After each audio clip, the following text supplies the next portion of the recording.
Delhi liquor స్కామ్‌కి సంబంధించి మళ్ళీ కవితని arrest చేయడం, మళ్ళీ ఇప్పుడు మొన్నటి వరకు జ్యుడిషియల్ కస్టడీ అన్నారు ఈడీకి సంబంధించి. తర్వాత ఇప్పుడు నిన్న సీబీఐ కస్టడీకెళ్ళిపోయారు. అసలు ఏం జరుగుతుందంటారు? ఇంకా ఇంకెన్ని అరెస్ట్‌లు ఉండొచ్చంటారు కవిత ఇష్యూలో? అంటే నేను మొన్ననే కవిత గారు ఆమె జైల్లో ఉన్నప్పుడే, ఈడీ కేసులో అరెస్ట్ అయ్యి జైల్లో జ్యుడిషియల్ కస్టడీలో ఉన్నప్పుడే సిబిఐ అనేది వెళ్ళేసి అరెస్ట్ చేయటం అనేది తప్పు పట్టుకుంటే నేను మొన్ననే మాట్లాడటం జరిగింది, చెప్పడం కూడా జరిగింది. ఏంటంటే జనరల్గా మనం చూస్తాం జైల్లో అరెస్ట్ అనేది జరగటం అనేది కొత్త కనబడ్డది నాకు.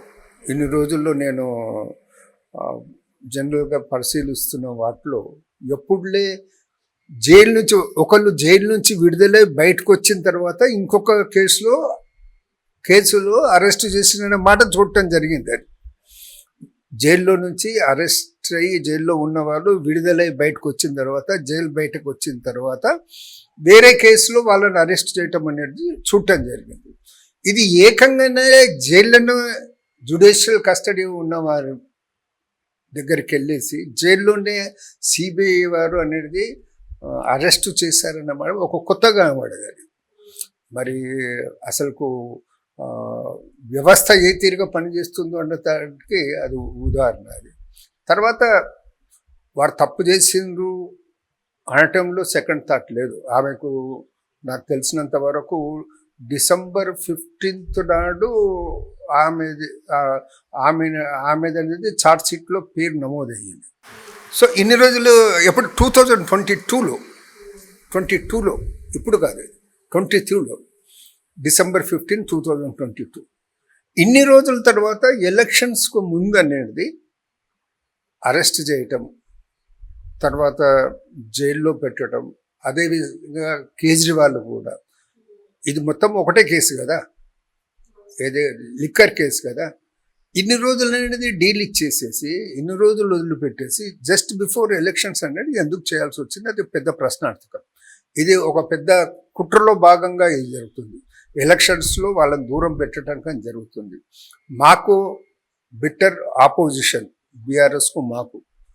సో అయినా కానీ ఏదున్నా నేచురల్ జస్టిస్ అనేది కూడా ఒక మాట ఉంటుంది, మానవత్వం కూడా ఒక మాట ఉంటుంది. ఆమె ఒక అప్పీల్ చేయటం జరిగింది. నా కొడుకు ఎగ్జామ్స్ ఉన్నాయి, తల్లిగా ఉండాల్సినటువంటి బాధ్యత నాకున్నది, నాకు టెంపరరీ బెయిల్ ఇవ్వమన్నది. అంటే మానవత్వ అంటే పర్సనల్గా నేను ఫీల్ అయ్యేది ఏంటంటే మానవతా దృష్టితో అనేది పిల్లలు అనేది ఎగ్జామ్ రాస్తున్నప్పుడు నేచురల్గా మానవతా దృక్పథంతో తప్పు ఈమె చేసి ఉండొచ్చు, వాళ్ళ పిల్లలు మాత్రం చేయలేదు. ఎగ్జామ్స్ రాస్తానికి ప్రిపేర్ అయ్యేటప్పుడు మా అమ్మ జైల్లో ఉన్నదనే వాళ్ళ మైండ్లోనే ఉంటుంది కదా, అంటే మీరు వాళ్ళని హింసించినట్టే కదా. సో ఏది వీళ్ళు ఒకవేళ కోర్టు అనేది బెయిల్ మంజూరు చేస్తుండేనేమో, ఈడీ ఏమన్నది బయటకు పోతే ఎవరైతే సాక్షులు ఉన్నారో వాళ్ళ మీద ప్రెజర్ తీసుకొస్తుందన్నమాట వాళ్ళు చెప్పడం జరిగింది. సో ఈ రకమైనటువంటి విచ్ అనేది అది సరికాదు. అది సో వాళ్ళు తప్పు చేస్తుండొచ్చు, తప్పు చేసి ఇప్పుడు చాలా కేసెస్లో తప్పు చేసిన వారు కూడా చివరకులే సాక్ష్యాలు లేవనేసేసి విడుదల చేయటం జరుగుతుంది.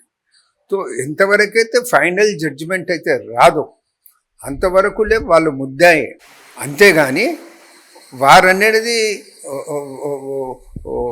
శిక్ష ఖరారయ్యే వరకు వారు ముద్దాయిగానే మాత్రమే మనం చూడాల్సి వస్తుంది. ఇప్పుడు ఈ పార్లమెంట్ ఎన్నికల తర్వాత ఏదో ఒక రీజన్ చెప్పేసి కేజ్రీవాల్ని కవితని విడుదల చేస్తారు అని చెప్పేసి అంటున్నారు. అంటే మీరు ఇప్పుడు అన్నట్టు సాక్ష్యాలు లేవు అని చెప్పో, లేకపోతే బెయిల్ ఇచ్చో, ఏదో ఒకటి తర్వాత అంటే పార్లమెంట్ ఎన్నికల తర్వాత ఇస్తారు, వాళ్ళని పంపించేస్తారు అని చెప్పేసి అంటున్నారు. బయట టాక్ ఇది, మీరేమంటారు? ఇప్పుడు అదే కదా, నువ్వు యాక్చువల్గా ఎలక్షన్ క్యాంపెయిన్ టైంలో ఒక ముఖ్యమంత్రిని ఆ పార్టీ అధ్యక్షుడిని అనేది నువ్వు లోపల పెట్టేసి ఎలక్షన్స్ అయిన తర్వాత మీరు విడుదల చేస్తేలే, మీరైతే రాజ్యాంగపరంగా వాళ్ళు ఎలక్షన్లో పాల్గొనేసి ఒక పార్టీ అధ్యక్షుడిగా పాల్గొనేసి ప్రచారం చేయాల్సినటువంటి బాధ్యత నుంచి అయితే నిర్వర్తించకుండా అయితే మీరు చేసిండ్రు కదా. మీరు వాళ్లకు ఒక పార్టీకి అయితే అన్యాయం చేసిండ్రు కదా. మీరు తర్వాత విడుదల చేయటంలో ఉపయోగం ఏముంది? ఎంతోమంది చంద్రబాబు నాయుడు కూడా జైలుకు పోయిండు, జగన్ కూడా జైలుకు పోయిండు. జైలుకు పోనోళ్ళు ఎవరు ఉన్నారు? ఇప్పుడు చంద్రబాబు ఏమో ముఖ్యమంత్రి అయ్యిండు, జైలుకు పోయేసి వచ్చిన తర్వాత. ఇవాళ జగన్ చంద్రబాబు నాయుడు మళ్ళీ రేపు ముఖ్యమంత్రి అవుతాడేమో చూడాలి, మళ్ళీ జైలుకు పోయేసి వచ్చిండు కదా. సో అది పరిస్థితి. అంటే ఈ దేశంలో పరిస్థితులు ఆ రకంగా మారుతున్నాయి. ఇంతకుముందు అనేది ఒక శిక్ష పడ్డదంటేనే వాళ్ళు అది తప్పుగా భావించేవారు.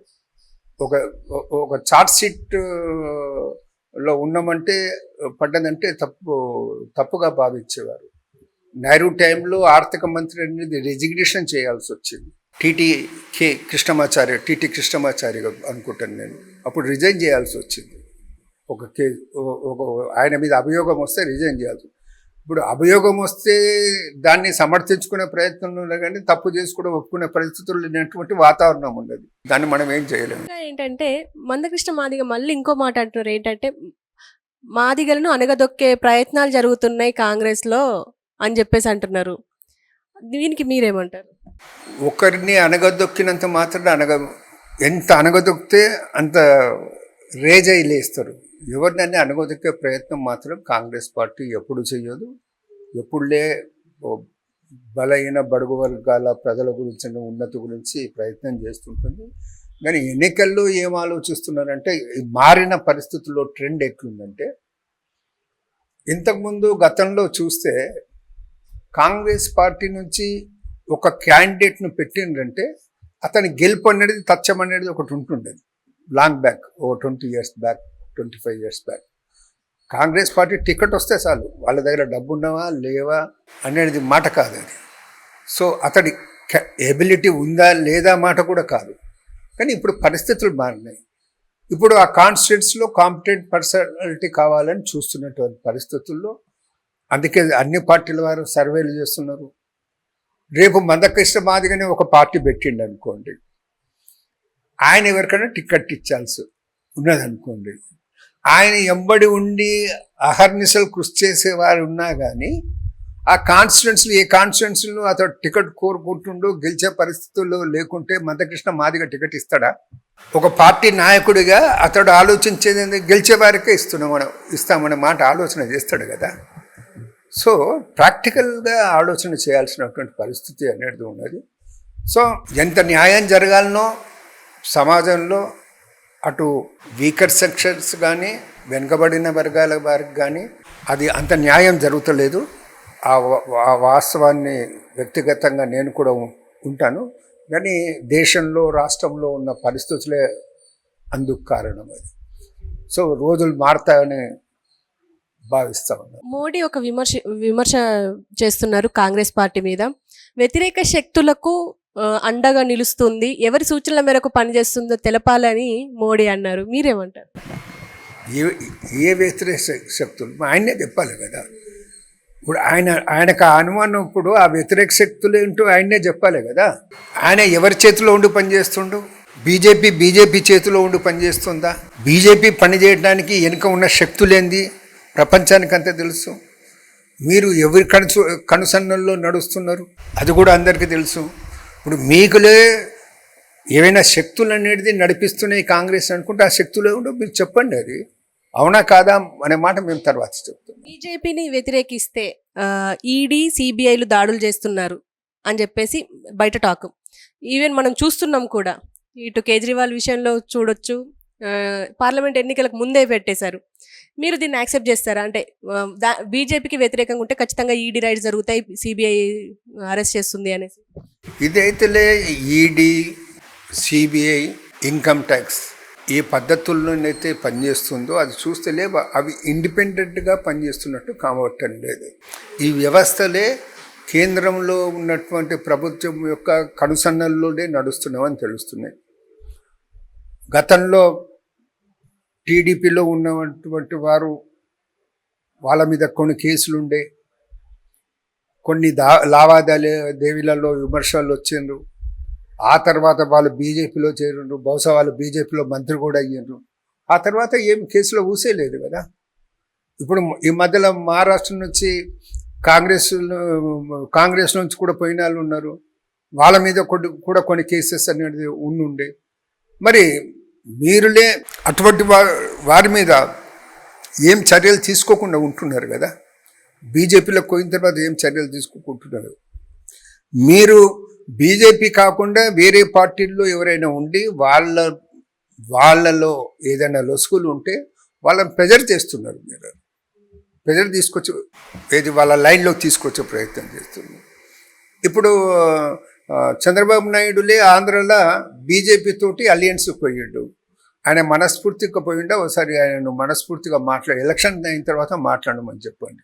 ఎలక్షన్ అయిన తర్వాత చంద్రబాబు నాయుడు ఏం చెప్తాడో చూద్దాం. నా మనస్సాక్షి చెప్తుందంటే చంద్రబాబు నాయుడులే స్వతహా మనస్ఫూర్తిగా పోలేదు.